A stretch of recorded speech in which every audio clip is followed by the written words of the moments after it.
Why was everyone ignoring her at the briefing table? The room smelled of gun oil, old coffee, and skepticism.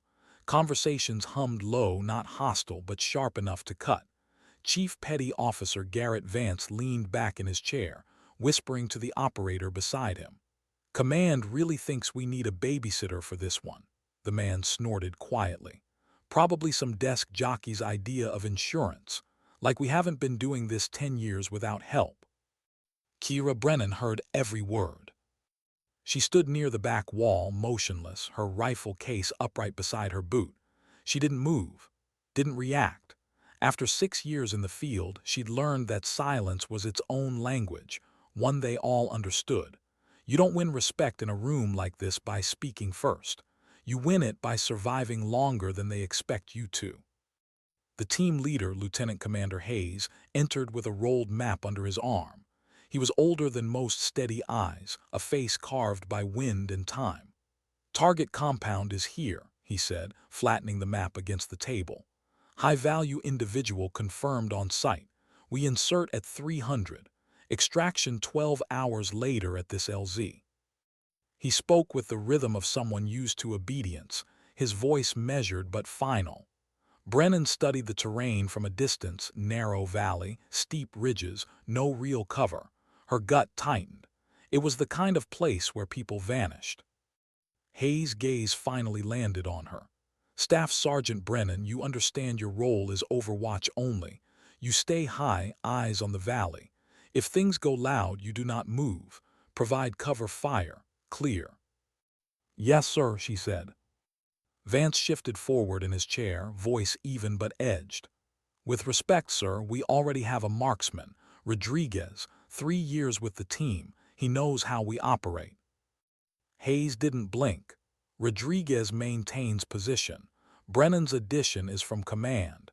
Additional sniper coverage during extraction. Non-negotiable. Silence settled over the room. Brennan could feel it, that subtle weight when men measure you not by your record, but by your presence. The kind of silence that says prove you belong. Torres, broad-shouldered, confident, leaned forward. "No offense, Staff Sergeant, but we operate on rhythm, split-second coordination. One person out of sync, people die." "Understood," she said simply. Her calm didn't help her case. It rarely did. Confidence mistaken for coldness. Precision mistaken for pride.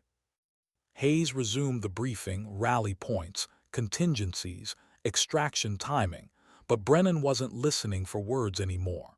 She was mapping escape routes, calculating wind vectors, measuring sight lines in her head. When the others rose to leave, their small talk filled the space, quiet jokes, fragments of trust earned over years of shared danger. Brennan waited until the room was empty. Only Hayes lingered, watching her approach the map. "You have something you want to say, Staff Sergeant?" he asked. Her finger traced the valley floor. "This corridor bothers me, sir. No natural cover, steep ridges both sides. If someone wanted to set an ambush, she didn't finish." He considered it. "Intelligence shows minimal presence. We'll have eyes on both ridgelines during approach." Concern noted. He left. She stayed. The map didn't look like safety. It looked like a throat waiting to close. The armory was colder, metallic.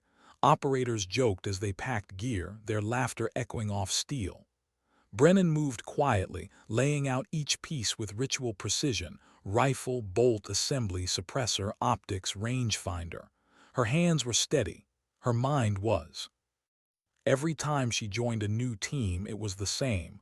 First, the doubt. Then the distance. Then the test. And somewhere between mistrust and blood, they decided if she was one of them. She didn't care about belonging. She cared about surviving them all. As she left, she passed Vance near the equipment cages. His conversation dipped just enough for her to catch fragments. Probably never seen combat, command politics again. She didn't flinch. There was no need. Every insult was just another round chambered in the quiet weapon of patience. Words never proved anything. Only performance did. Hours later, The world roared with rotor blades. The helicopter's shadow cut across black rock and sand. Cold air blasted through the open door as Brennan crouched beside her gear, eyes on the darkness below. The ridgelines rose like sleeping beasts. Nothing moved. Nothing ever moved until it did. They landed hard, boots sinking into loose shale. The team spread out immediately, weapons up, night vision glowing faint green. Hayes signaled forward. The bird lifted away, rotors vanishing into the night, leaving only the wind. For a moment, the silence was absolute. They moved through the valley in a perfect rhythm, 8 shadows flowing through rock and dust. Brennan fell into the rear, scanning the high ground. Her steps were quiet, deliberate, her finger resting lightly against the trigger guard. She didn't rely on her NVGs unless she had to. Machines could fail. Instincts, when trained enough, did not. Vance led with the kind of confidence that came from surviving too many near misses. Rodriguez stayed center, his SR-25 ready. The others fanned out, heads on constant swivel, weapons angled into the dark. Professional, efficient, predictable. That predictability made her uneasy. The first kilometer passed without contact. Too smooth, too easy. The kind of silence that feels like breath held before a scream. They halted. Hayes checked his GPS, scanned the ridges, nodded, and signaled onward. Torres looked back at Brennan once, unreadable behind his goggles, a glance that said, "You still just an observer." She ignored it. She'd been the outsider on more teams than she could count. And yet somehow, she was always the one who saw the danger first. The valley narrowed. The walls rose closer, darker. Each echo of a bootstep sounded sharper now, like the terrain itself was listening.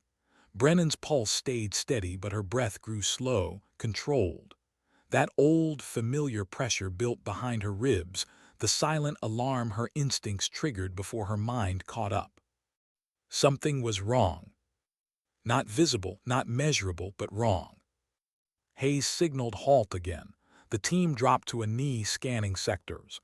Brennan swept the ridges, nothing. No movement, no heat signatures, no reflection, just stillness. "All clear," Hayes whispered after checking comms. They moved again. Routine. That was the most dangerous word in combat. Routine made you blind. Routine killed people who'd stopped believing it could. Brennan adjusted her optics. The ridge lines loomed above, jagged teeth cutting the horizon. Her unease deepened. She'd seen this geometry before: narrow approach, minimal cover, high vantage points on both sides. A perfect shooting gallery.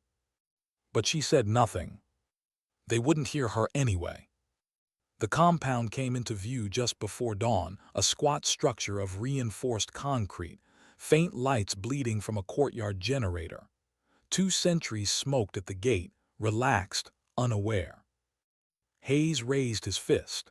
The team went to ground, sliding into defensive positions like parts of a single machine. Brennan found her perch on a low rise east of the compound, perfect sight lines, clear overwatch of the valley and the extraction point beyond. Through her scope, the world sharpened. Dust shimmered in the cold air. The sentries joked softly, shifting their weight, unaware they'd already been chosen by death. Hayes coordinated the assault, hand signals, whispers, movement like clockwork. Torres and 2 others flanked north. Rodriguez covered the entrance. Brennan watched the gate. 3 muffled shots later, both guards were down. No alarm. No resistance. The team flowed inside. 3 minutes. That's all it took. Hayes' voice came through comms. Target secured, prepare for extraction. Everything was textbook, too textbook. Brennan's finger tightened slightly on her rifle grip. Her gaze swept the ridgelines again. Still no movement, still no reflection. Yet that feeling, that low, quiet certainty of threat hadn't left. If anything, it grew stronger. Someone was watching. She knew that feeling. The subtle distortion of being inside someone else's crosshairs. Her radio crackled. "Staff Sergeant, you see anything on your side?" Rodriguez asked. "Negative," she replied, eyes still on the horizon. "But something's wrong." A pause, then his voice calm, dismissive. "Premission nerves are normal, extractions clean, bird inbound." Premission nerves. She almost smiled. That's what they always called it, right before everything went to hell. The team prepared for extraction. The prisoner, hooded, silent, was escorted to the LZ. Hayes ordered perimeter security. Brennan took rear overwatch, prone behind a low rock formation, rifle trained on the valley they'd entered through. The sound of rotor blades grew faint in the distance. 3 minutes to extraction. Vance's voice came over comms. "Anyone else think this was too easy?" "Don't jinx it," Torres replied. "Easy's good, easy means home." Hayes cut in. "Stay sharp, focus on sectors." Brennan's breathing slowed again. That feeling, not adrenaline, not fear, just pure focus. Her eyes swept left ridge, right ridge, then the valley mouth. Nothing. Then a flicker. A ripple in shadow, barely perceptible but wrong. "Contact north," she said quietly. "Possible movement on northern ridge, 400 meters." Hayes, confirm visual. "Negative," she said. "Movement only, could be a spotter." Vance, probably shepherds. Locals move through this area. 30 seconds to touchdown. She kept her scope fixed on the ridge. The movement was gone, but her gut twisted tighter. Then it came, a glint of light, a single reflection, the unmistakable signature of optics catching dawn. "Contact confirmed," she said, voice calm. "Northern ridge, concealed position." Hayes turned back toward the mountains. Before he could respond, the world exploded.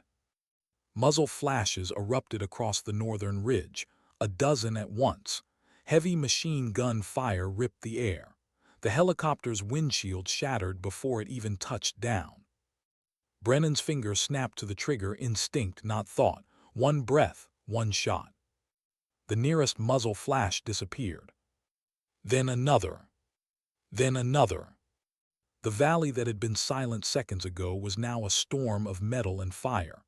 The SEALs dove behind the downed aircraft, shouting through the chaos. Hayes' voice on radio: "We're under heavy fire. Aircraft down. Multiple casualties."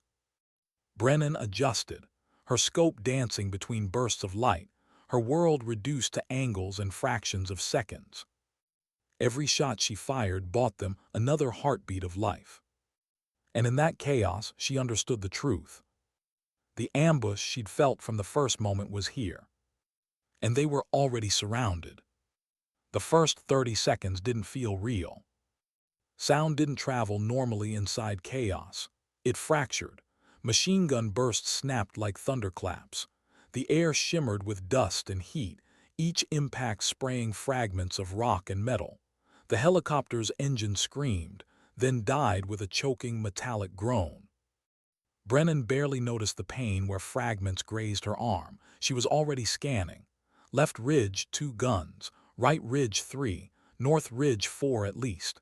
She took a breath, let it out slow, and squeezed. The first muzzle flash vanished, then another. Every round she fired felt like an argument against fate itself. Below, the team scrambled for cover. Vance dragged the pilot from the cockpit, shouting for a medic who wasn't coming. Torres was hit, leg wound, bleeding badly but still firing. Rodriguez yelled coordinates through the static-filled radio, his voice half drowned by the roar of gunfire. "Hayes, they've got the whole valley locked." "I know." Hayes crouched behind the tail section, radio to his mouth. "Command, this is Viper 6. We're taking heavy fire, aircraft down, multiple casualties, requesting immediate support." Static answered, then a broken voice. "Nearest QRF 40 minutes, air support inbound 20. 20 minutes. Brennan exhaled slowly. That was an eternity in a kill zone. She shifted position, found a new angle, fired again. Another gun silenced. 2 seconds later, 2 more opened up. Muzzle flashes flared like fireflies across the ridges. They were everywhere. Tor's voice came over the comms, breath ragged. "I'm hit but still good, holding left flank." Hayes answered without hesitation. "Hold what you can. Vance, cover the right. Rodriguez, feed me positions." They were pinned, outnumbered, outgunned. Brennan's scope tracked a muzzle flash.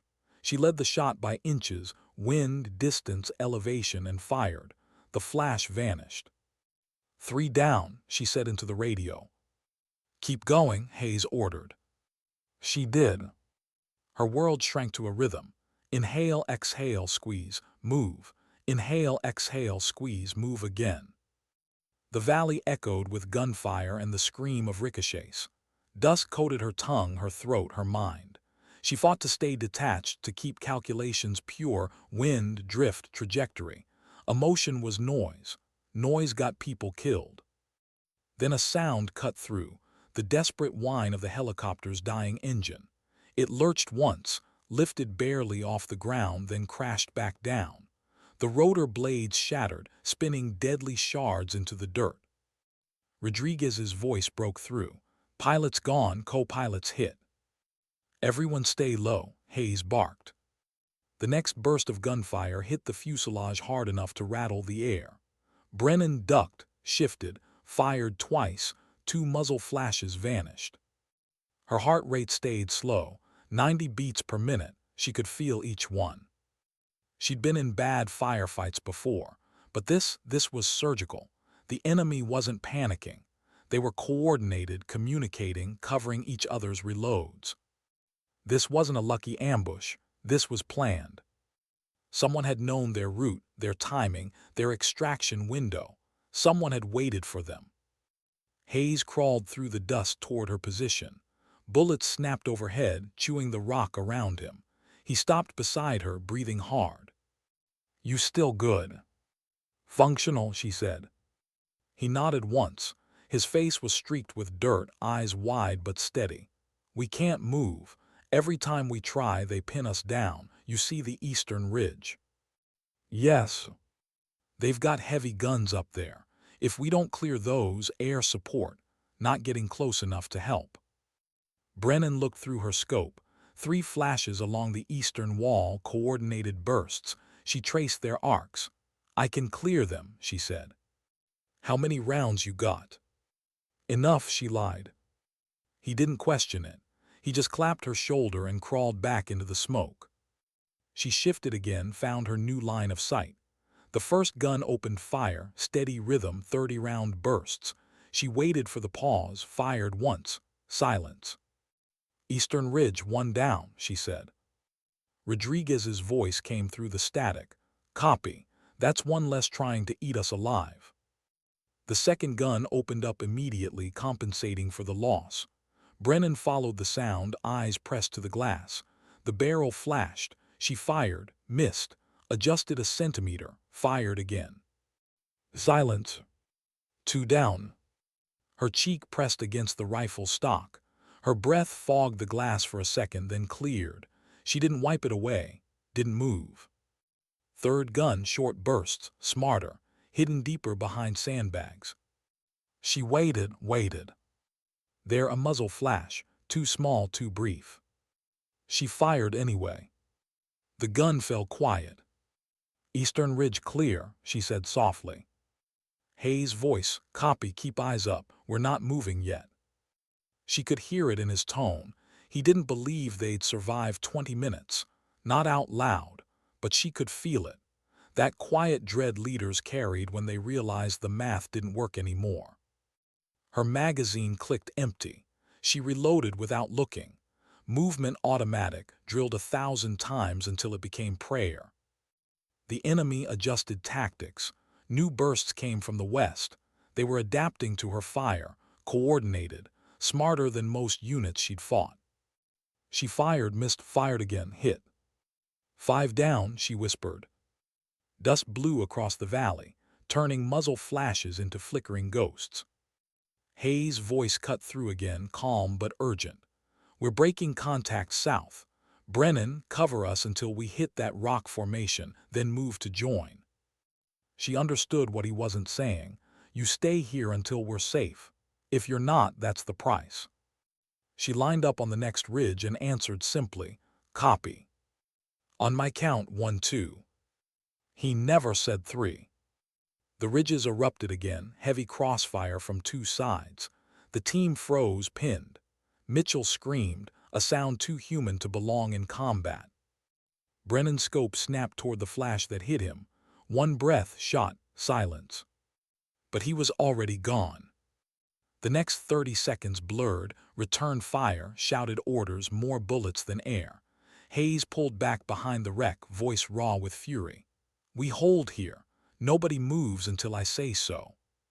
"Staff Sergeant," he called, "can you suppress the eastern positions again?" "Working on it." She scanned, found the pattern, waited, fired. Another gun fell silent. Her hands ached, not from recoil but tension. Her jaw locked tight. The air smelled of burning fuel and blood. Vance's voice came through, strained, different. "She just took out 5 positions, sir." Hayes hesitated before answering. "Then she's the only reason we're still breathing." Brennan didn't respond. She just kept firing. For a moment, the valley quieted. Then new muzzle flashes flared from higher ground. The enemy had adapted again. They were spreading their fire, rotating positions to make her countershots harder. Rounds tore into the helicopter fuselage inches from her head. Metal splinters cut her cheek. Warm blood ran down to her chin. She didn't flinch. Rolled left, found a new position, reacquired her sight line. Pain was irrelevant. Focus was everything. Hayes called over comms. "Compound behind us is sending reinforcements, 20 moving this way." Of course they were, trapped between ridges and compound. 2 fronts, no escape. Rodriguez shouted through static. "Ammo's critical, 2 mags each, maybe less." Hayes looked toward Brennan's perch. "Staff Sergeant, how many you got?" 4 full plus 1 partial." A pause, then quietly, "We're outnumbered 10-1, but you've kept us alive this long, keep doing that." She didn't answer. She just settled her cheek against the rifle again and kept working. Her bullets became punctuation marks in a language of chaos. Each one said, "Not yet." Each one said, "Not today." She took another breath and whispered to herself, something she hadn't said aloud in years. "Hold the line." And she did. She fired until the barrel smoked, until the ridges stopped flashing, until silence returned. Not peace, but the heavy stillness between storms. The others used that brief pause to reload, treat wounds, reposition. Vance limped over to Hayes, voice low. "She's buying us time, but they'll adjust again." "They already are," Hayes said. "Look." Brennan saw it too, movement in the distance. Shadows shifting along the ridges. New gunners taking over old positions. Organized, methodical. The fight wasn't over, it was just beginning. Hayes pressed his radio again. "Command, this is Viper 6. We're pinned, multiple wounded. Requesting all available air support, danger close." The answer came through barely audible. "Copy Viper 6, air inbound in 15, hold position." Hold position. 15 minutes. An impossible lifetime. Hayes met Vance's eyes. Both men knew what that meant. Then he looked at Brennan. "Staff Sergeant," he said quietly, "we need another miracle." She reloaded, "Then I'll make one." The ridges flickered alive again. And Kira Brennan, the outsider, the quiet attachment no one wanted, set her sights on the impossible. Because that's what professionals did when there was no way out. They kept going, even when the math said they shouldn't. Plus, what happens when you realize you're the only thing standing between life and annihilation? The valley burned with gunfire again. Tracer rounds stitched across the darkness, glowing arcs carving through the smoke. Every second felt longer than the last. The SEALs were pinned, the wrecked helicopter now their only shield. Brennan lay behind a shattered piece of fuselage, cheek pressed to her rifle, scope flicking between ridge lines like a heartbeat. She was no longer thinking about belonging, only angles, timing, breath, distance. Her world had narrowed to a single rule. If she stopped shooting, they died. Hayes crawled through dust and fragments, his uniform torn, radio clipped to his vest hissing with static. He ducked beside her, eyes sharp but sunken. "Staff Sergeant," he said quietly, "I need an honest answer. Can you keep silencing those guns?" She didn't look up. "As long as they keep exposing themselves." "They're learning," he said. "They're shifting positions faster, smaller bursts, smarter fire. That means they're getting scared." Hayes studied her for a moment. This woman, this outsider, spoke with the calm of someone who'd already accepted the cost of survival. "All right," he said finally. "You focus on the guns. We'll handle the rest." He keyed his radio. "All call signs, new order. Brennan's eyes are our lifeline. When she fires, you cover her sector. When she relocates, shift fire to suppress. Move only when she says it's clear. Copy." Affirmatives crackled through the static. The team had stopped arguing. Doubt had burned away under the heat of reality. They followed her now. She scanned again. Movement north ridge, faint shimmer of heat against rock. A gun crew resetting.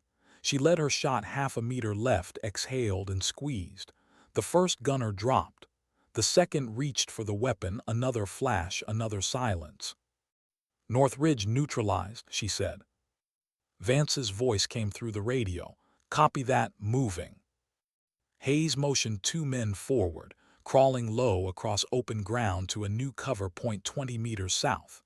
Brennan tracked them through her scope, her finger hovering near the trigger. Any muzzle flash that appeared near their route would die instantly. They reached cover, unscathed. For the first time, she heard something rare in Hayes's tone when he keyed his radio again. "Trust." "Good work, everyone, hold. New line established." Rodriguez's breathing came over comms, heavy, pained. "I'm down to 1 mag, shoulders bleeding bad." "Hold position," Hayes ordered. "We'll redistribute." Brennan's hands worked on reflex, reload, check chamber, recenter her breathing. The blood on her cheek had dried, crusted over like old paint. She ignored it. Her scope swept the ridges again. Nothing, just wind moving dust in slow curls. For a second the silence pressed down heavy, too heavy. Then there, a faint spark like sunlight glancing off glass. Optics again. She focused, the reflection vanished. "Contact east," she said. "Could be new guns set up." "Range?" Hayes asked. 420 meters, behind sandbags, partial cover." "Can you hit it?" She didn't answer. The rifle spoke for her. The shot echoed once, then quiet. "Target down," she murmured. Hayes stared at her for a long moment, then keyed his mic. "That's number 9. You're keeping count." Brennan's voice stayed flat. "I stopped counting after 5. She didn't mean it arrogantly. It was a coping mechanism. Counting meant remembering. Remembering meant feeling. And feeling got you killed. Another burst of fire hammered into the wrecked helicopter. Metal screamed. Tors grunted a sharp, wet sound. "I'm hit again," he said, teeth clenched. "Left leg, I can still fight." "Tourniquet it," Hayes barked. Tor's breathing came over the net, short, ragged, focused. "Done." He was still in the fight, barely. Brennan's scope moved instinctively toward the ridge that had fired. She caught the muzzle flash mid-burst. One breath, one squeeze. The gun fell silent. 10, Hayes muttered. Another voice, Vance, cut through. "We're running low on everything. Ammo, comms, batteries, sanity." "Hold," Hayes said. "Air support's 10 minutes out." 10 minutes? It felt like an eternity. The radio hissed with static. Brennan could hear faint voices on other frequencies, enemy chatter, foreign language, coordinates being relayed. They weren't amateurs. Whoever set this ambush had military training, discipline, planning. She shifted position again, rolling to her left side. bracing her elbow on a piece of twisted aluminum. The rifle settled against her shoulder like an extension of thought. Movement North Ridge, another gun repositioning. She adjusted, fired twice in quick rhythm. Both shots hit. Hayes's voice came low. "That's 11, you keeping us alive one ridge at a time." Vance cut in, bitter laugh under his words. "Sir, she's the reason any of us are still on this net." No one disagreed. For 30 seconds, there was only the crack of Brennan's rifle, the hiss of comms, and the constant background hum of danger. Then the firing stopped. Not victory, stillness. The kind of pause that means the enemy's changing tactics. Rodriguez's voice came faint now. "They're moving closer. I can hear footfalls, multiple contacts." Hayes lifted his binoculars, scanning the valley entrance. Dark shapes moved through the dust, infantry, at least 20 of them coming from the compound behind. "They're closing from both sides," he said quietly. Brennan already had them in her scope. 200 meters, coordinated advance. "They'll pin us and finish the job," Hayes muttered. Vance's tone was grim. "We need to move before that happens." "Where?" Hayes shot back. "We're surrounded." Tor's voice broke through, rough with pain but clear. "Then make them think we're breaking. Draw them in close, fight where they think they've won." It was madness, but madness sometimes worked. Hayes nodded slowly. "All units prepare to fake a withdrawal. Fire high, loud, panicked. Brennan, you and Rodriguez keep your discipline. Make it look messy." The radio clicked with acknowledgments. Then it began. The team opened up short, chaotic bursts, shouted to each other, voices filled with feigned panic. "We're out of ammo, fall back. Move, move, we can't hold." The enemy took the bait. Their fire intensified. Then, like a wave breaking free, they charged. Brennan stayed silent, still patient.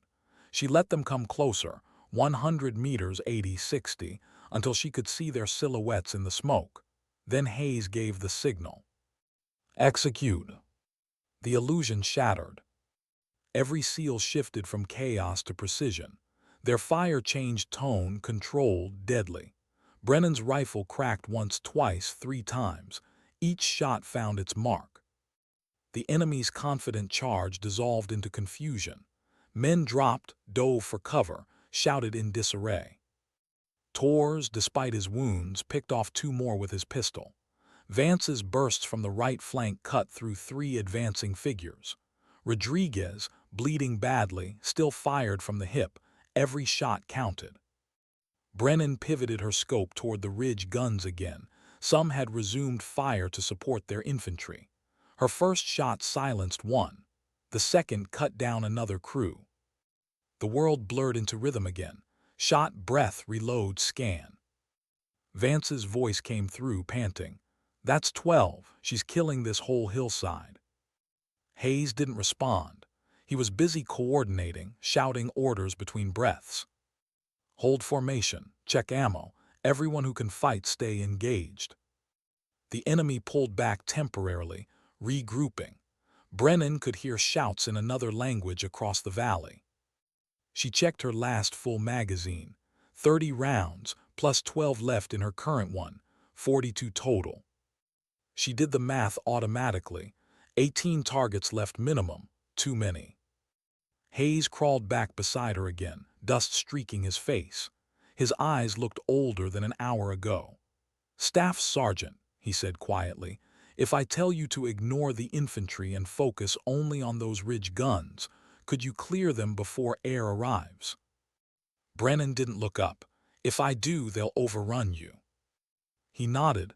"If I don't, air support can't save us anyway." He wasn't wrong. She took a long breath. "Then I'll focus the ridges." He squeezed her shoulder once, gratitude, respect, and farewell all in one gesture, and crawled away. She changed position again, crawling up onto a section of wreckage that gave her a better elevation angle. The metal was hot, vibrating faintly from impacts. She settled in, exhaled. Through her scope, she saw everything. the ridges glowing faint under muzzle flashes, enemy silhouettes moving like shadows in a storm. She centered on the next gun, adjusted for crosswind, fired. Hit. 15 seconds later, she shifted to the next, fired again. Another hit. The team below kept the infantry occupied. Every time she silenced a ridge, their odds of surviving another minute increased. Hayes' voice cut through again, shouting over the roar. 5 minutes, air's 5 minutes out, hold. Brennan whispered to herself, 5 minutes is forever. But she held. Another gun flashed, she killed it. Another gone. The numbers didn't matter anymore. She was beyond counting. She was operating on instinct and precision so sharp it felt supernatural. Her cheek bled again where the scab had split, but she didn't notice. The smell of fuel and cordite filled the valley. She had become the still point in a hurricane of death. Through the haze, she saw Hayes and Vance exchanging magazines. Torres firing from a kneel despite both legs bleeding. Rodriguez still shooting one-handed. They were dying on their feet, and somehow she was keeping them alive. 3 minutes to air. 2. The ridges flashed again, farther back this time, desperate volleys from the last remaining guns. Brennan tracked each one in sequence. Fire, silence. Fire, silence. Her rifle's bolt locked open, empty. She reloaded her final magazine, 20 rounds left. Viper 6, air inbound. A voice crackled through her radio, calm, distant, almost surreal. Mark your position. We see your heat signatures. Hold tight. Hold tight. Hayes keyed his mic. Copy, marking green smoke. A hiss, a trail of color rising into the air. And then the sound came, the deep, thunderous growl of jets cutting through the morning sky. Brennan exhaled, her scope still on the ridges. They're yours now, she whispered. Seconds later, the mountain sides erupted. Fire rolled across stone and sand, explosions shaking the valley. The ridges that had trapped them burned in cascading waves of light. The shockwave pressed against her chest, hot and heavy. And just like that, silence. The gunfire stopped. The enemy was gone. Hayes' voice came over comms, hoarse, disbelieving. All stations check in. One by one, voices replied. Vance, Rodriguez, Torres, each battered but alive. Brennan lowered her rifle slowly. 17 guns silenced, 2 friends dead, dozens of enemies erased. And through it all, one simple truth echoed in her mind. She hadn't been there to prove herself. She'd been there to make sure they lived long enough to understand why she never needed to. She wiped the blood from her face with the back of her glove, eyes fixed on the smoking ridges. Sometimes dignity doesn't speak. It just acts. What does silence sound like after a storm of bullets? It's not peace. It's the weight of survival pressing down on your chest, heavy, uncertain, merciless. The ridges were still smoking. The air shimmered with heat, the ground trembling from the last echoes of the airstrike. Bits of rock and metal rained down in the valley like broken rain. For the first time in hours, no one was shooting. Brennan lay still behind her rifle, eyes locked on the distant ridge. The scope fogged with her breath, but she didn't wipe it. She just stared through it, as if expecting another muzzle flash, another movement, another reason not to believe it was over. Her heartbeat slowed. Her hands trembled for the first time, not from exhaustion, but from the sudden absence of purpose. The moment you stop fighting, you start feeling. Hayes' voice came faint over comms, the sound raw, human. All stations, status. Vance answered first, his words shaky. Alive, barely. Rodriguez followed, voice thin. Wounded but stable, shoulders done. Torres came last, quiet but steady. Still here, both legs hit, but I'm not dying today. A pause. Then Hayes, Staff Sergeant Brennan. She took a second too long to answer. Alive, she said softly. The radio crackled again, his voice lower now. You did good, Brennan. You saved all of us. She said nothing. She didn't want praise. She wanted proof that what she'd done hadn't broken something deeper. She lifted her head finally. The valley was a graveyard, smoke pillars twisting upward, black stains where gun positions had been, silence heavy enough to feel. Her rifle barrel smoked faintly, metal still hot. She ran her hand along it, the way you'd calm a trembling animal. 17 confirmed, maybe more. She stopped counting after the 12th. Command says medevac's inbound, Hayes said. 5 minutes. Vance laughed once short, disbelieving. 5 minutes, after 4 hours of hell. Hayes looked around at his men. Dust covered everything: skin, weapons, gear, memories. The helicopter was half buried in the dirt, one rotor blade jutting up like a gravestone. They survived, but it didn't feel like victory. Brennan finally rose to her knees. Her legs ached. Her shoulder screamed when she moved, but she forced herself up, one motion at a time, until she was standing. The wind carried the faint whine of distant engines, medevac approaching. Vance saw her silhouette against the smoke, rifle slung, face streaked with blood and dirt. He nudged Tors. "You still think command sent dead weight?" Tors tried to smile through the pain. "Not anymore." Hayes heard them but said nothing. He didn't have to. The medevac hovered low, kicking up dust and fragments. The team waved smoke, guiding it in. 2 corpsmen jumped out, moving with precision, checking pulses, tagging wounds, prioritizing the living. Rodriguez was lifted first, teeth clenched as the stretcher bumped across rock. Tors followed, refusing painkillers, his face pale but proud. Vance helped them load the wounded, then turned to Brennan. "You're next," he said. She shook her head. "Others first." "There are no others," he said. "You're bleeding." She looked down. The cut on her cheek wasn't much, but her left arm was worse, the sleeve soaked dark. She hadn't noticed when it happened. The adrenaline had kept it distant, abstract. Hayes stepped in, tone firm. "That's an order, Staff Sergeant." She met his eyes. "I'm fine." "You're not," he said, "and you don't get to decide that, not anymore." For a moment something passed between them. Mutual exhaustion, mutual respect. The unspoken bond only survivors share. She nodded once, understood. She climbed aboard. The rotor wash whipped her hair into her face. Dust burned her eyes, but she didn't look away from the valley. Not yet. As the helicopter lifted, she watched the ridges shrink below her, the black scars, the burning wreck, the silence. That place would stay with her. It always did. The flight back felt longer than the mission itself. The noise of the rotors became white static in her mind.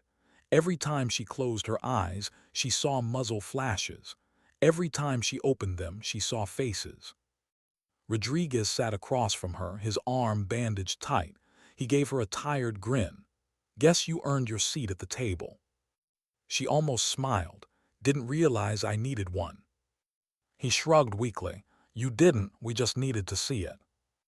He turned away then, eyes heavy, voice fatting. "You ever think about how close it gets? The line between breathing and not?" She didn't answer. She was still on that line, balancing between numbness and reality. When they landed at base, medics rushed them off. Hayes walked beside her, helmet tucked under his arm, face unreadable. He stopped her before the triage tent. "Command's waiting. They'll want debriefs, timelines, numbers. You'll probably get medals." "Medals don't mean much," she said. "I know," he replied, "but stories do. Make sure you tell yours." She looked past him at the tent, at the bustle of uniforms, the stretchers, the scent of antiseptic mixing with dust and blood. "Maybe later," she said quietly. "Not today." He nodded once. "Take your time, you've earned it." She walked away before he could say more. The med tent was a blur of motion, nurses, IVs, whispered names. Brennan sat on a cot near the edge, arm wrapped, cheek stitched, body still trembling. Across from her, Vance paced, restless energy still burning off. "You ever wonder," he muttered, "why some of us make it out and others do?" She didn't look up every time. "What's your answer?" "There isn't one," she said. "You just carry the question until it stops hurting." He stopped packing, looked at her. "That ever happen?" She finally met his eyes. "Not yet." A nurse came by, checked her vitals, said something she didn't hear. The world felt distant, muffled. Outside, someone was laughing, that strange, fragile laughter soldiers use when they're not sure what else to do. Hayes entered a few minutes later. His uniform was clean now, his face washed, but his eyes hadn't changed. "Command wants to see us," he said. "You up for it?" Brennan hesitated, then stood. "Yeah, let's get it over with." The debrief room was small, fluorescent, sterile, a world away from the valley. 3 officers sat behind a table, recording devices already running. Hayes stood at attention, giving his report, mission details, enemy numbers, sequence of events. His voice was calm, detached.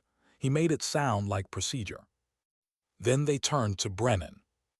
"Staff Sergeant," one of the officers said, "walk us through your role." She paused. "I provided overwatch." "Understood. And you engaged 17 confirmed targets." "Yes, sir." "Solo?" "Yes." Another officer leaned forward. "That level of accuracy under fire, how did you maintain control?" Brennan's answer was quiet. "You don't control it. You just stop fighting yourself long enough to do what's necessary." The room went still for a moment. The senior officer nodded slowly. "Well, Staff Sergeant, you prevented a complete loss of personnel. That will be noted in your record." "Understood," she said. They dismissed them. Just like that, a mission that would echo for a lifetime, reduced to bullet points and paperwork. Hayes stopped her outside the door. "You did everything right," he said. She looked up at him. "Then why doesn't it feel right?" He didn't answer. That night Brennan sat alone on the barracks roof, legs crossed, rifle cleaned and reassembled beside her. The stars looked distant, unreal, too peaceful for what she'd seen beneath them. The wind carried faint sounds from the hangars, laughter, engines, music, life continuing, indifferent. She thought about Torres, legs wrapped in bandages, joking through the pain. About Rodriguez, shoulder in a sling but still smiling. About the 2 men who hadn't made it back. She whispered their names to herself, not for ceremony, for memory. She looked down at her hands, steady now, scarred, alive. Survival was supposed to feel like relief. It didn't. It felt like debt. A debt paid not with medals or speeches, but with silence, the kind that followed you home, sat beside you in the dark, whispered questions you could never quite answer. She remembered something her old instructor once told her. There's no glory in staying alive, just responsibility. Now she understood what he meant. Hayes found her an hour later, climbing up the ladder quietly. He sat beside her without speaking. For a long time, neither said a word. Finally, he broke the silence. "Command's putting you in for commendation. Silver Star, maybe higher." She didn't react. "For doing my job." "For saving lives," he corrected. She shook her head. "Saving lives by taking others, it's never that simple." He nodded slowly. "No, it is." They sat there, the wind moving between them. After a while, he said, "You ever think about why you keep doing this?" She glanced at him. "Because someone has to." He smiled faintly. "That's what I thought once." He stood looking out toward the dark horizon. "Get some rest, Staff Sergeant. You've earned it." She didn't move, didn't look away from the stars. As his footsteps faded, she whispered to herself, "Rest comes later." And somewhere deep inside she knew. This wasn't the end of the story. It was the quiet before the next mission, the next choice, the next piece of herself she'd have to give away. Because people like her didn't get to stop. They just kept moving. Kept watching. Kept carrying the silence. Why do the quietest nights feel the loudest? 2 weeks had passed since the ambush. 2 weeks since the valley turned to smoke and fire. But Kira Brennan still heard it every single night. Not in dreams. In the pauses between them. The base was quiet now, a sterile kind of calm. Engines hummed somewhere in the hangars. Radios crackled faintly in the distance. But inside her barracks, the silence pressed against her like armor she couldn't take off. Her bunk was made perfectly, sheets tight, corners sharp, untouched. She never slept in it. Not really. She'd drift for an hour, maybe two, before the static in her chest would wake her again. The report had been filed. The metals were in motion, the official record said. Overwatch element provided decisive fire support under sustained engagement. Enemy neutralized. Mission accomplished. Accomplished. A word that sounded nothing like what it cost. The psychologist on base had called it post-mission processing. Brennan called it living with ghosts. Every night she'd sit at the range alone, firing single shots into the dark, same rhythm, same breath, same distance, trying to hear something in the silence after each round, something that would tell her she was still human. But silence never answers back. Rodriguez visited her once, arm in a sling, face tired but still carrying that familiar, irreverent grin. He tossed a folded piece of paper on the bench beside her. "Commendation orders," he said. "They spelled your name right, so you know it's serious." She didn't look at it. "You keeping yours?" "Hell no," he said. "Frame it, hang it over my coffee maker, remind my wife I'm still worth putting up with." She smiled, small, tired. "You heading home soon?" "Next week," he said. "Tours 2, double amputation. He's holding up. Says he wants to run again one day." "He will." Rodriguez looked at her carefully. "You talk like you've already seen it." She chambered another round. "People like him don't stop moving. They just change direction." He nodded slowly. "And what about you?" She fired once. The echo faded into the mountains. "I don't know yet." He studied her for a long time. "You should find something outside of this, Kira. Something quiet that doesn't shoot back." "I don't do quiet," she said. He sighed. "Yeah, I figured." He left her there, the paper still untouched beside her. The next morning it was gone. Days blurred into one another, training rotations, equipment checks. The same sun, the same sand, the same echoing reminders that she didn't belong anywhere else. The SEAL team had been reassigned stateside, reduced numbers, new faces. Hayes stayed behind a few days longer, tied up in reports and command briefings. They crossed paths once in the hangar, by accident. He looked different, lighter somehow, though his eyes hadn't changed. "Thought you'd be gone by now," she said. "Paperwork's the new battlefield," he replied. "Losing that one." He smirked faintly. "Every day." For a moment neither spoke. The distance between them wasn't silence this time, it was memory. He finally said, "You've got options now, Brennan. Command's impressed. There's talk of an advanced Overwatch program, teaching others what you did out there." "I'm not a teacher." "You're wrong," he said. "You just haven't met your students yet." She didn't answer.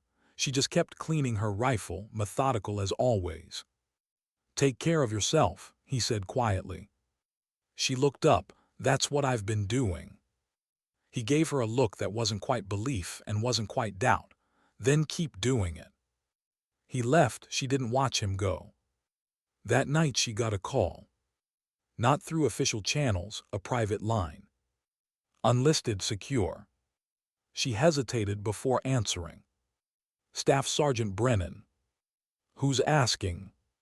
"Major Rains, tasking operations. You're being requested for temporary redeployment." Her gut tightened. "By who?" "Naval Special Warfare Command, specifically Commander Hayes." She frowned. "Hayes is off rotation." "Not anymore. Situation developing in the Kunar region. Intel indicates the ambush wasn't random." That sentence hit harder than she expected. She straightened. "You're saying the valley was a setup?" Affirmative. Someone leaked your route, your coordinates, your extraction window. Command wants a small team sent in to verify and finish it. Brennan stared at the wall, her pulse slow, heavy. She'd known something was off that night. She felt it. Now it made sense. "Send me the file," she said. "It's already in your inbox." "Who's on the team?" "You'll see, Depart 600. The line went dead. She sat there for a long time, staring at her reflection in the dark window. Her face was calm, but her eyes looked like someone who'd been waiting for this call all along. The next morning, she walked into the operations tent. Hayes was there, so was Vance. Both looked different, older, harder. Vance nodded once. "Back where we started, huh?" "Let's hope not," she said. Hayes gestured toward the table. Maps, satellite images, coded coordinates. "Intel confirms a cell operating out of the same region. Same formations, same ridgelines. We think they were the ones who hit us." "And we're going back?" she asked. He nodded. "To confirm, to dismantle, to end it." Her voice was steady. "You mean to find whoever sold us out?" His jaw tightened. "That too." She looked at the terrain map, the familiar curves, the deadly geometry of the valley. It felt like staring at an old wound. "3 operators," Hayes said. "You, me, and Vance, small footprint, night insertion, extraction at dawn." Brennan didn't ask why it was just them. She already knew. The others had either bled out or checked out. Hayes met her gaze. "You don't have to do this." She almost laughed. "I'm already doing it." The flight to Kunar was long, cold, and quiet. Vance checked his weapon without looking up. Hayes stared out the window, expression unreadable. Brennan watched the stars reflected in the glass, wondering how many times the same sky had looked down on missions that weren't supposed to happen. When they landed, the world felt smaller, black mountains, thin air, silence too sharp to be natural. They moved through the dark like ghosts. No chatter, no noise, just breathing and purpose. Hayes led, Vance flanked left. Brennan trailed slightly behind, rifle angled forward, eyes cutting through the shadows. Every ridge looked like memory. Every stone carried an echo. When they reached the valley's edge, she stopped. Hayes turned back. "What is it?" "Same wind direction," she said quietly. "Same silence." He nodded once. "Then let's make it mean something different this time." They moved in slow. The compound had been rebuilt, smaller, fortified, a different layout but the same bones. Through her scope, Brennan spotted movement. 2 sentries at the gate, heat signatures inside, equipment crates, communications gear, not local, not improvised. "This isn't a village," she murmured. "It's an outpost." Vance knelt beside her. "You thinking what I'm thinking?" "That someone's paying for it," she said. Hayes signaled. "We go silent 2 minutes." They slipped forward through the dark, coordinated, patient. The first sentry went down with a suppressed shot from Vance. The second followed half a heartbeat later. Brennan covered their entry, her fingers steady on the trigger. No alarms, not yet. Inside the courtyard, they found what they were looking for, not just weapons. Laptops, transmitters, maps marked with familiar routes. Their routes. Vance exhaled. They had everything. Hayes scanned the documents, jaw tightening. Command logs, encryption codes, U.S. signatures. This wasn't enemy intel. This was fed to them. Brennan's throat went dry. From the inside. They froze when a door creaked open. A man stepped out, unarmed, hands raised, calm in a way that didn't belong here. His face was familiar. Hayes's voice cracked with disbelief. "Captain Sloan." The man smiled faintly. "Hayes, didn't expect to see you again." Sloan, their former intelligence liaison, the one who'd briefed them before the ambush. Hayes raised his weapon. "You set us up." Sloan didn't deny it. "Orders, Commander, everything's orders. You just followed the wrong ones." Brennan's finger tightened on her trigger. "Say that again." He looked at her, smiling with something almost gentle. You were the variable staff sergeant. You weren't supposed to be there. You changed the outcome. Her voice dropped to a whisper. You killed them. I did my job, he said softly, just like you. The sound of her rifle's safety clicking off filled the air. Hayes put a hand on her arm. Not yet. She didn't lower it. Why? She asked. Because wars don't end, Sloane said simply. They just change ownership. Outside, the wind rose again, the same cold wind from that first night, curling through the valley like memory returning. Hayes said quietly, We're taking him back. But Brennan's eyes didn't move from Sloane's. For the first time since the ambush, she felt something other than silence inside her. Not rage, not vengeance, clarity. The man who'd caused all of it was standing in front of her, unarmed, calm, and certain that the world would let him walk away again.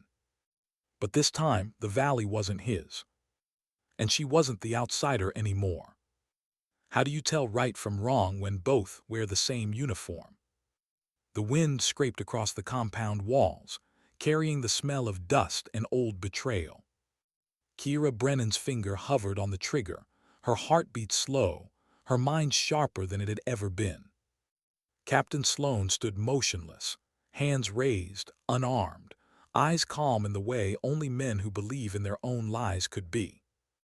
Hayes still had his weapon trained on him, jaw tight, every breath measured. Vance flanked left, silent, watching both of them, like a man who'd seen enough to know there were no clean sides left. Sloane smiled faintly. You really don't understand, do you? None of you were supposed to die that night. You were supposed to disappear, a closed loop, contained, controlled. Hayes's voice was low, deadly. Controlled by who? Sloane's eyes flicked toward the satellite equipment stacked against the far wall. You already know the answer. Follow the money. Follow the orders. It's the same chain you salute every morning. Vance took a step forward. You're saying this came from our own. Sloane shrugged. What? Our own anymore. Governments change, contracts don't. The Valley operation wasn't sabotage, it was insurance. Someone wanted proof that certain lines could be erased quietly. You were just the test. Brennan's hand tightened around the rifle. And the others, the ones who didn't make it. He didn't even blink. Collateral. That word hit harder than any bullet. She lowered the rifle just enough to step forward. Say that again, she said. Sloane's smile faltered just for a second.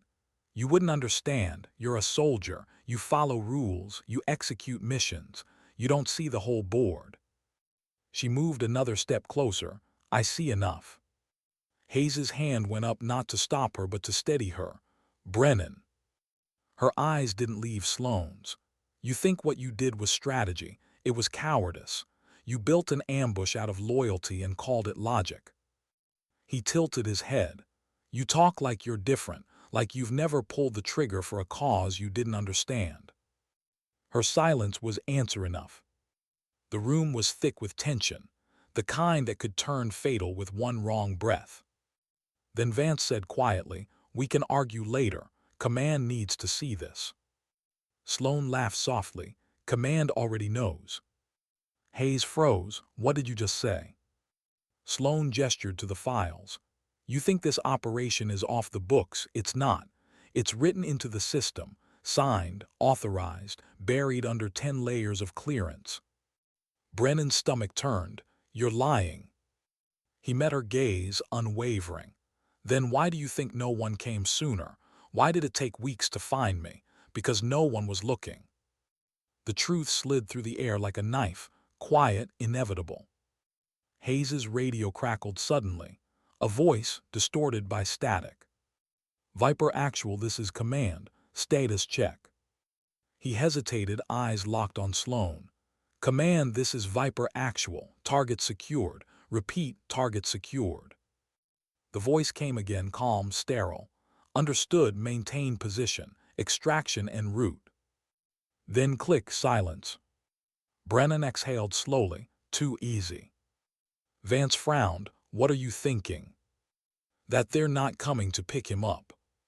Hayes looked at her sharply. You think they're coming to clean it up?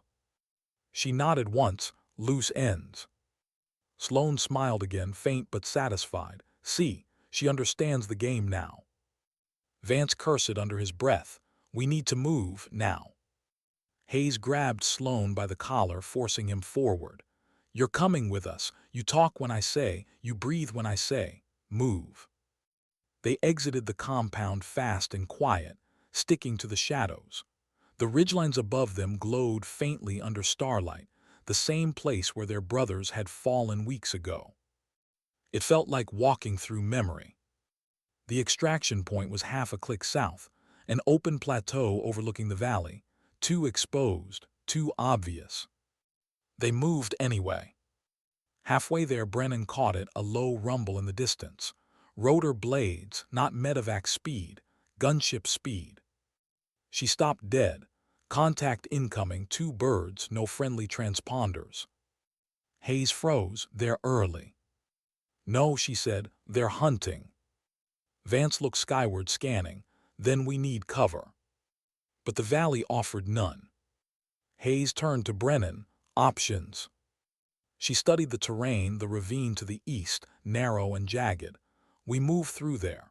It'll cut our signal but hide our heat signatures. Do it, Hayes ordered. They moved fast.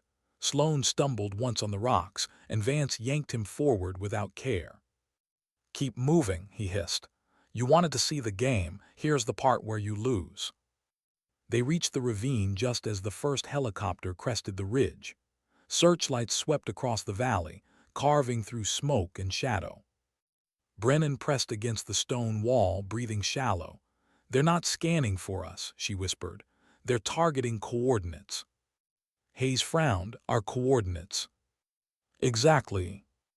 A split second later, the compound behind them exploded, a rolling wave of fire lighting up the night sky.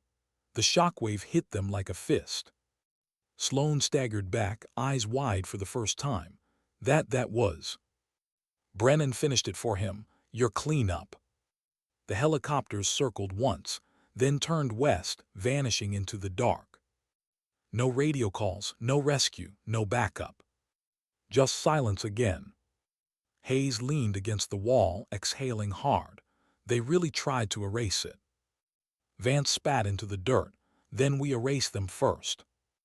Brennan looked out over the smoking valley, jaw tight. No, we exposed them, that's worse.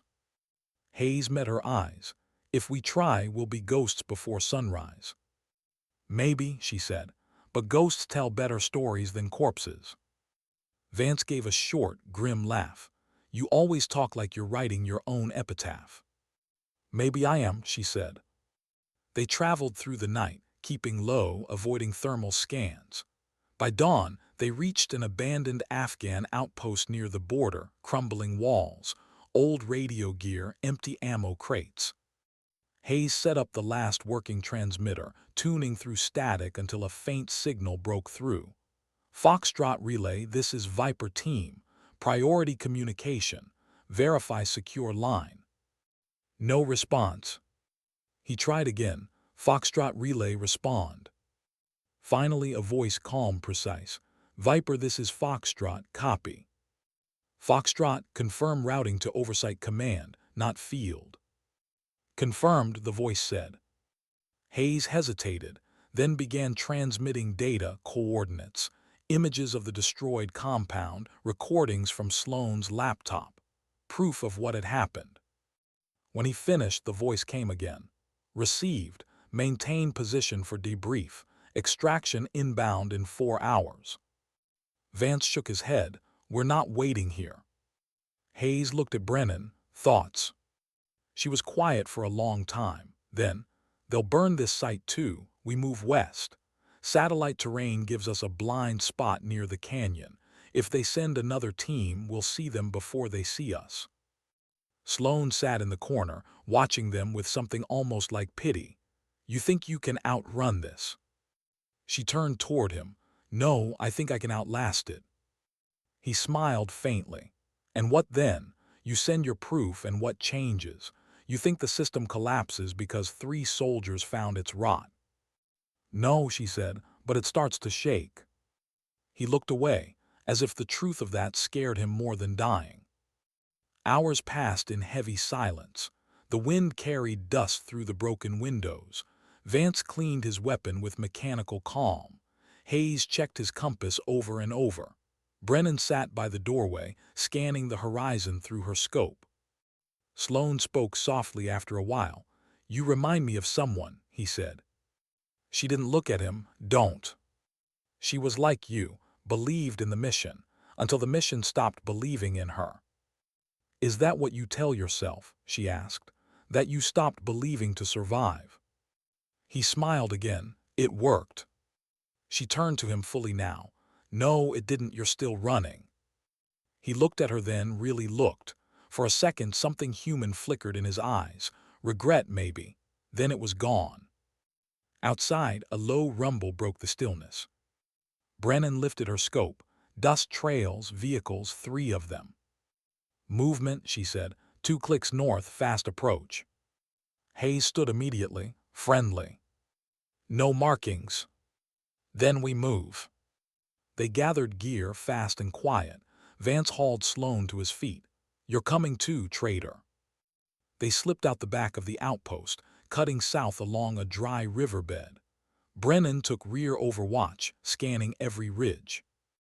The vehicles reached the outpost minutes later. Engines idled.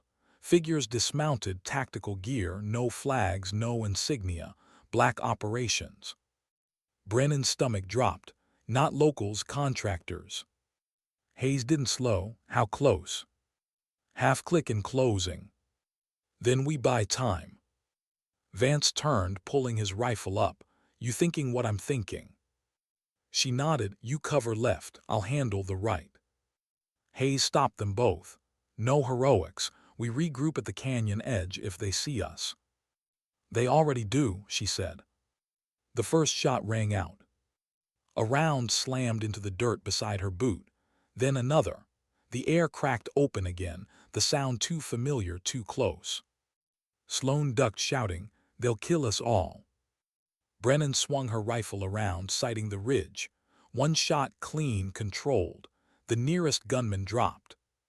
Vance fired from the left flank, controlled bursts. Hayes moved forward, signaling them to fall back in pairs. They moved like a machine, broken, exhausted, but synchronized through shared survival. Bullets tore through rock and sand. The ground trembled beneath their boots. For every shot Brennan fired, 2 more came back. But they kept moving. They reached the canyon just as the last magazine ran dry. Hayes shouted, "Down!" and they dove behind cover. The gunfire slowed, then stopped. Dust settled. Vance looked over, chest heaving. "You think they stopped?" Brennan reloaded quietly. "No, they're circling." Hayes's radio crackled, the same sterile voice as before. "Viper team, extraction delayed. Maintain position." He didn't answer. He looked at Brennan instead. "We're not getting out of here, are we?" She wiped sweat and blood from her brow. "Not if we wait." He nodded slowly. "Then we don't wait." She glanced toward the ridge, where the gunfire had come from faint movement, figures advancing again. And somewhere deep inside her that old silence returned, not fear, not calm, just focus. The kind that comes before a decision that changes everything. She chambered around and looked at Hayes. "If command wants ghosts." He met her gaze. "Then let's haunt them." And as the next wave of fire erupted across the canyon, Kira Brennan made peace with the truth she'd always known. Sometimes, the only way to stay human in a system built on betrayal is to become the kind of legend it can't erase. How much of yourself do you lose when you decide you're not dying quietly? The canyon walls glowed dull red beneath the dawn. Smoke still rose from the valley behind them, curling like memory that refused to fade.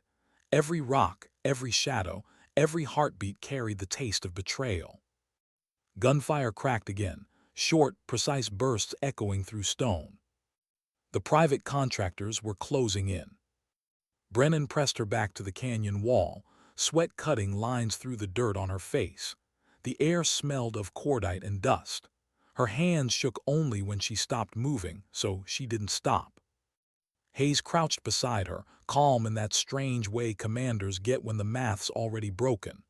2 flanking left, he whispered. 3 behind the ridge. I've got eyes, she said.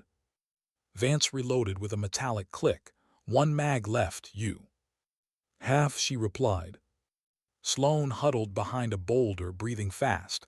They'll kill us, he muttered. They're paid to make sure nothing leaves this canyon. Brennan's eyes cut toward him. Then they're underpaid. She leaned out, sighted the nearest gunner, 1 clean breath, 1 trigger press. The man folded silently.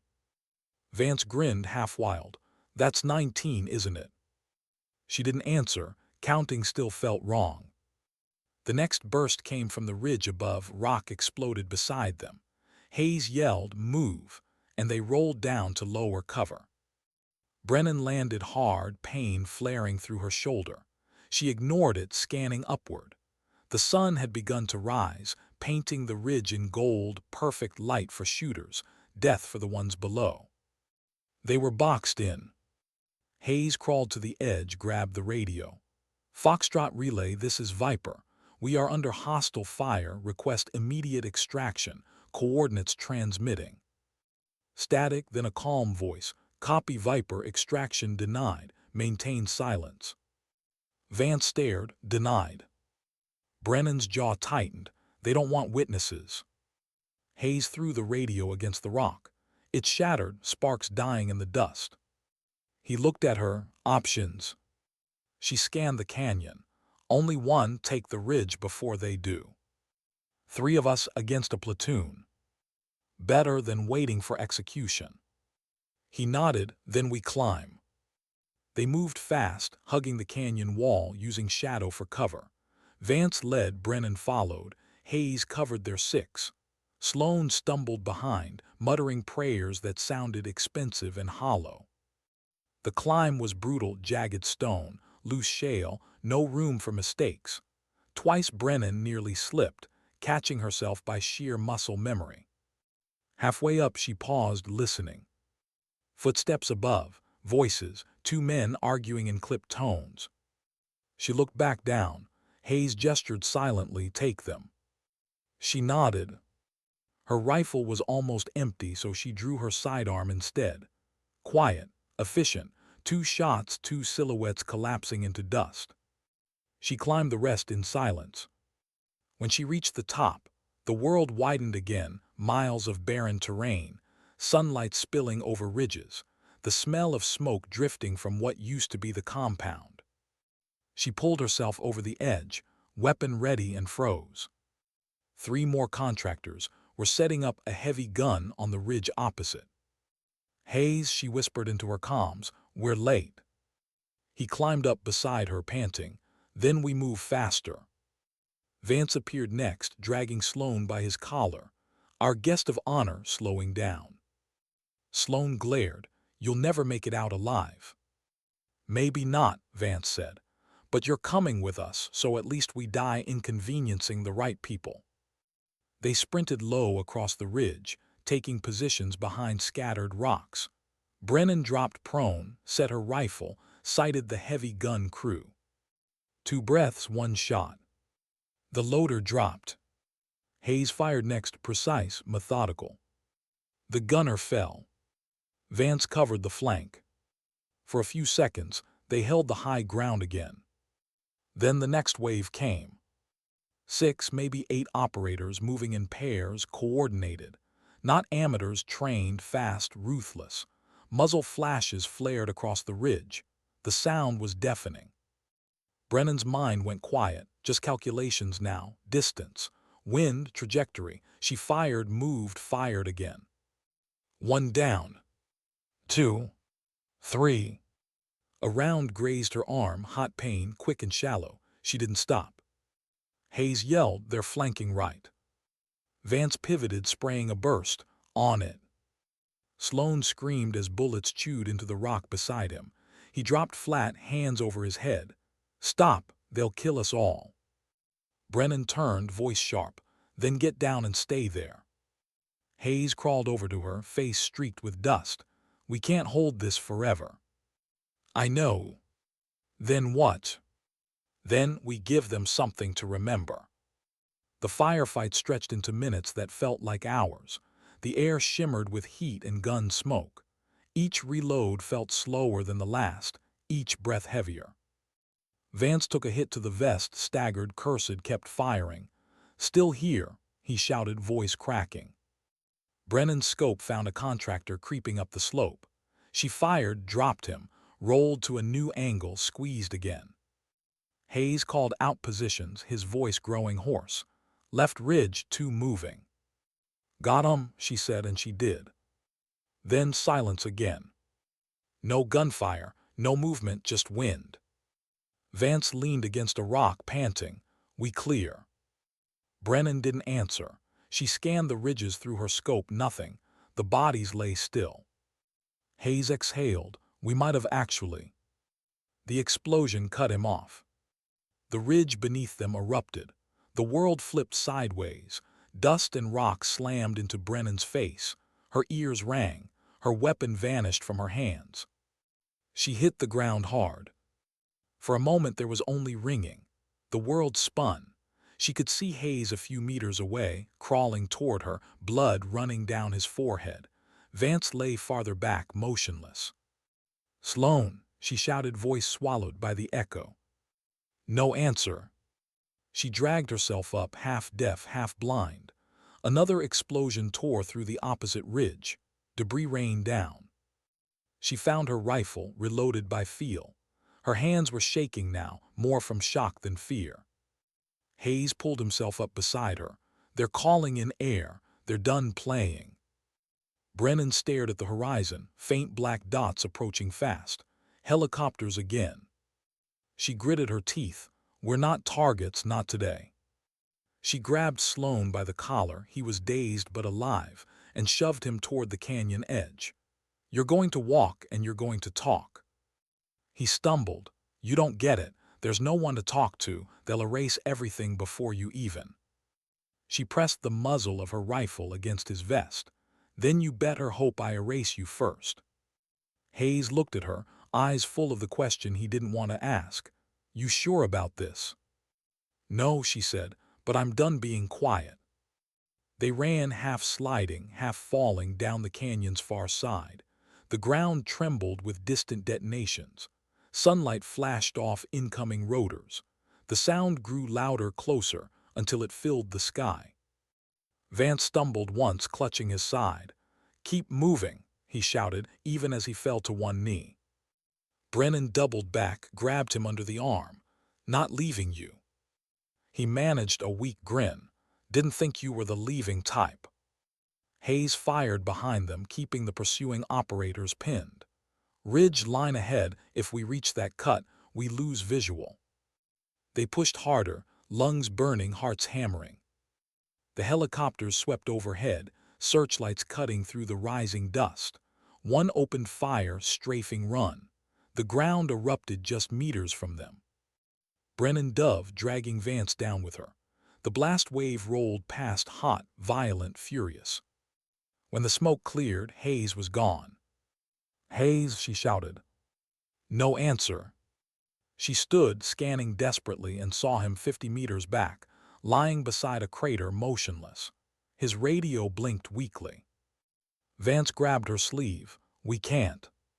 She tore free. Cover me. She ran. Bullets chased her across the open ground. She dropped beside Hayes, turned him over, blood, dirt, shallow breathing. Alive, barely. He opened one eye, voice barely a whisper. You finish it. Don't you dare, she said. He tried to smile. You always did hate orders. Another burst ripped overhead. She shielded him with her body, teeth gritted, eyes burning. When the firing stopped, she pressed his hand once hard, steady. I'll come back for you. Then she forced herself up and ran. Vance was waiting near the ridge cut, waving frantically. Sloan trailed behind, shouting something she couldn't hear over the roar of the helicopters. They reached the cut, narrow, steep, leading into another valley beyond. Shelter for now. They slid down the slope, landing hard at the bottom. For a moment, none of them spoke. Brennan's body trembled with exhaustion, blood running from a dozen small cuts. She looked at Sloane. "You're going to help me end this." He laughed, a broken, bitter sound. "You think killing me changes anything?" She shook her head. "No, but exposing you does." Vance sat heavily against the wall, pressing a hand to his wound. "We can't transmit. No gear left." Brennan thought for a second, then looked up at the ridge above. "They're still scanning for us. If we can trigger their satellite link, piggyback the signal." "We send everything," Vance finished. Sloane's face went pale. "You can't. You'll bring down more than a few officers. You'll collapse entire operations." "Good," she said. He tried to step back, but Vance raised his weapon. "You move, I end it here." Brennan opened Sloane's laptop, still intact, miraculously, and started connecting the portable uplink. Her hands were bleeding, shaking, but steady where it mattered. The signal bars flickered once, twice, then stabilized. She transmitted everything, the files, the audio, the logs, the proof. Not to command, not to the military network. To the global feed, public, irreversible. Sloane lunged forward. "You'll destroy everything." She looked at him calmly. "Maybe what's left needs destroying." The screen blinked once. "Upload complete." She exhaled. For the first time in weeks, it felt like air again. Vance leaned his head back against the stone, eyes half closed. "So, what now?" She looked toward the ridge where sunlight cut through the dust. "Now they come for us." He smiled faintly. "Then let's make it worth their trip." Above them, the sound of helicopters grew louder again. Brennan chambered the last round in her rifle, the metal clicking clean. The world had chosen its silence. She would answer it with fire.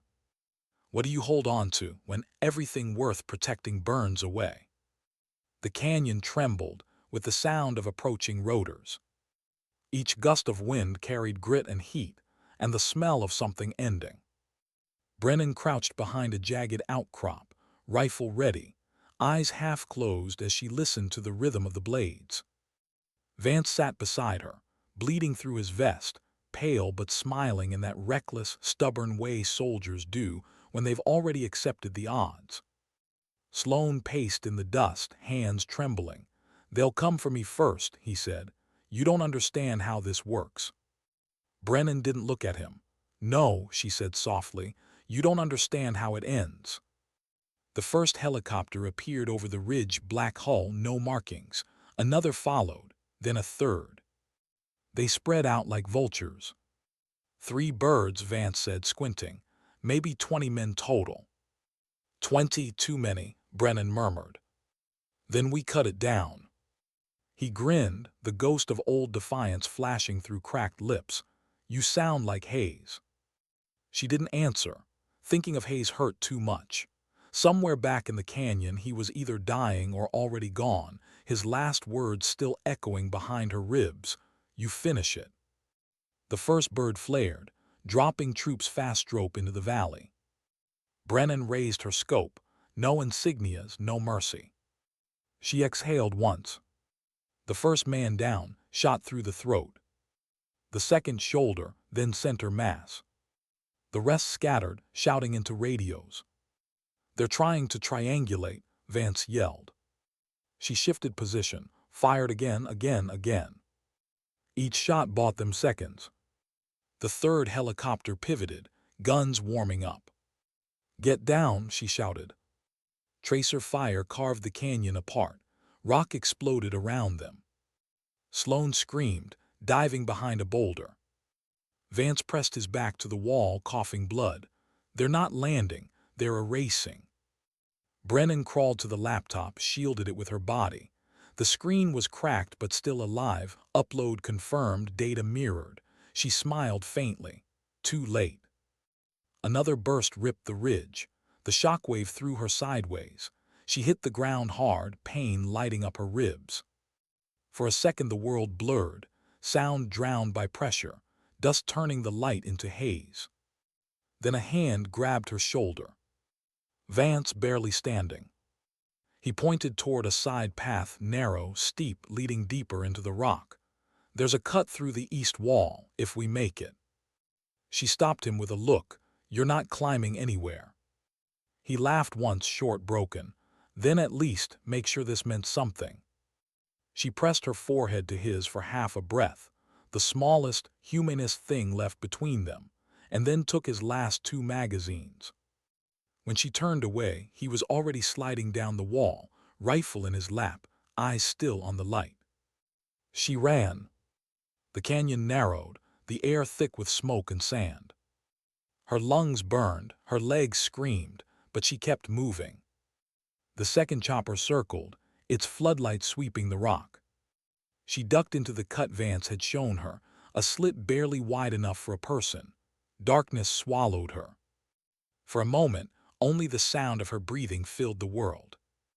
Then voices, boots scraping stone. They were following.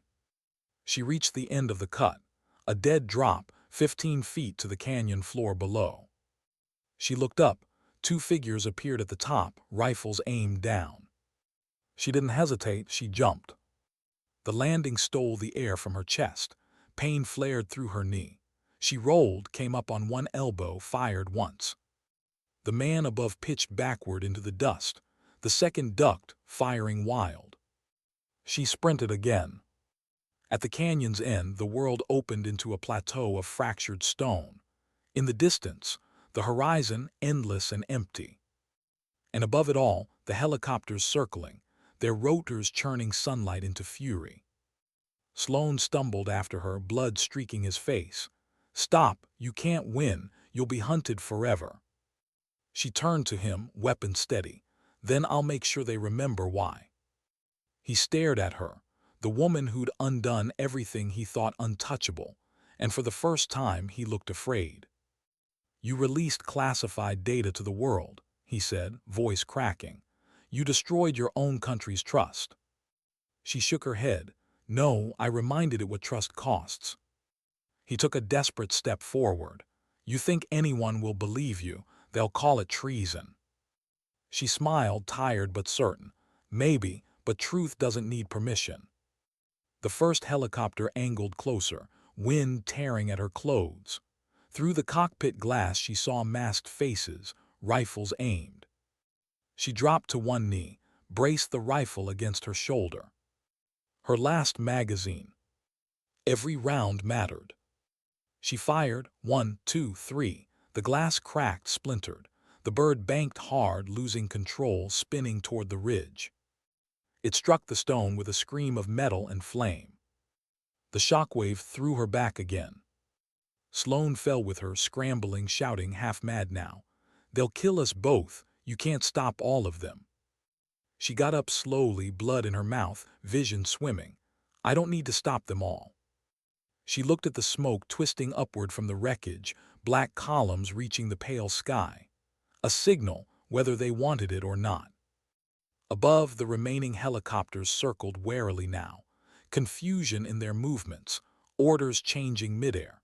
Maybe someone somewhere had seen the broadcast already. The world had shifted. She turned back to Sloan. "You wanted control, now you get chaos." He lunged at her, last instinct of a man losing everything. She sidestepped, used his momentum, drove him to the ground. Her rifle clattered away. They struggled in the dust, raw, exhausted, too human to be soldiers anymore. He reached for his sidearm. She caught his wrist, slammed it down, the shot firing into the dirt inches from her leg. His eyes met hers. "You can't kill me," he gasped. "If you do, you prove me right." She hesitated, the truth of it cut deep. He smiled through blood. "You're not different. You're just another weapon someone forgot to aim." She released his wrist. The pistol dropped beside him. He blinked, confused. "You're not." "No," she said quietly. "You don't get to die on your terms." She stepped back, picked up her rifle, turned away. Behind her, the wind carried his voice. half laugh, half sob. Then what now, Staff Sergeant? She didn't answer. Hours later, the sky dimmed to orange. The rotors were gone. The world felt empty again, like the valley after the storm. She found a ridge overlooking the border plain. Endless sand, no roads, no maps. She sat there, knees drawn to her chest, watching the sun slip behind the mountains. Her rifle lay across her lap. The laptop beside her blinked once before its battery died. Everything she'd sent was already out there, proof, corruption, names, orders. It would spread fast, it would burn slow. The cost would be everything. Behind her she heard footsteps, slow, dragging. Vance, barely upright, blood down his arm, grinned still there. "Didn't think you'd actually do it," he said, voice rough. She smiled faintly. "You should have known better." He sat beside her, staring at the horizon. "So, now what?" "Now we disappear," she said. "And if they find us, then they'll wish they hadn't." He laughed softly, coughed, wiped blood from his mouth. "You ever think about home?" She looked at him, then at the horizon again. "Home's not a place. It's whoever's left standing beside you when the shooting stops." He nodded slowly. "Guess this is it then." For now. They sat in silence, the kind that wasn't empty anymore, just earned. When the first stars appeared, Vance finally said, "You think anyone'll remember our names?" She watched the sky darken. "Names fade, truth doesn't." He smiled. "That's enough." She looked down at her hands, cracked, scarred, still steady. For the first time in years, they weren't shaking. The wind rose again, cold and clean, moving through the canyon like a promise. Below them, the wreck still burned faintly, smoke curling upward like a message written for no one and everyone at once. She closed her eyes, listening, not for danger, for silence. Real silence, the kind that didn't come from death but from peace finally earned. And somewhere in that quiet, she heard Hayes's voice, steady, calm, the way it sounded before everything went wrong. "Sometimes dignity doesn't speak, it simply acts." She opened her eyes, stood, slung her rifle, and looked once more at the horizon. Then she started walking into the wind, into the unknown, into the kind of future that doesn't need witnesses, only purpose. Because she'd done what she came to do. And the world, for the first time, would have to decide what to do with the truth.